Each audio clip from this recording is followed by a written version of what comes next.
Αν το καλοσκεφτείς, η θεωρία του χάους λέει ότι δεν μπορείς να έχεις τον έλεγχο της ζωής σου. Έλα, εντάξει.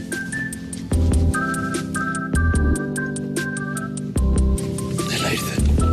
Θέλω να πω, αν η ζωή μου επηρεάζεται από το πέταγμα μιας πεταλούδας στην Ιαπωνία, πόσο υπεύθυνος μπορώ να θεωρηθώ για ό,τι μου συμβαίνει? Καθόλου. Σας ευχαριστώ γι' αυτό. Και εγώ για όλα.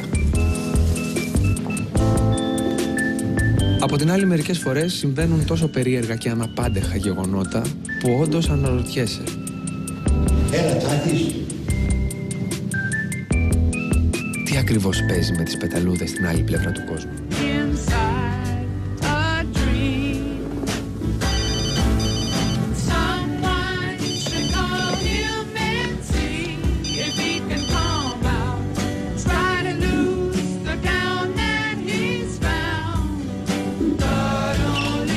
Ο ίδιος.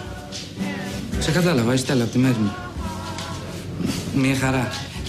Να σου πω, επειδή παντρεύεται ο παππούς ενός φίλου... Πότε έγινε αυτό? Τι σου είπε?